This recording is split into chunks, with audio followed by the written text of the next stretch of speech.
इधर आकर आज कह सकते हैं कि अफसोस हुआ कि इस्लामाबाद पुलिस की तरफ से जो एक्शन लिया गया पुरअमन ख़वातीन पुरअमन मुजाहिरीन के खिलाफ, लेकिन ये कुछ नया नहीं है।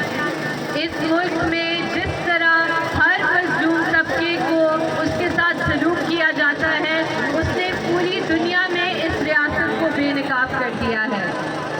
आज इधर इस्लामाबाद पुलिस डेप्यूटी कमिश्नर की इंस्ट्रक्शन पर हमें रोक रही है टी चौक जाने से।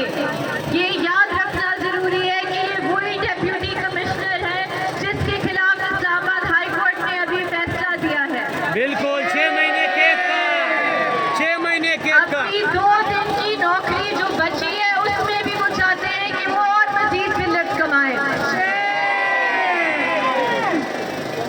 आज इधर आखिरी बात मैं सिर्फ ये करना चाहूँगी और ये बात बहुत ज़रूरी है कि इधर बस चंद माह पहले बलूचिस्तान से हमारी बलोच बहादुर बहनें आई थी, मारंग बलोच, तमी बलोच और बहुत और बलोच ख़वातीन, बूढ़ी माएँ आई थी।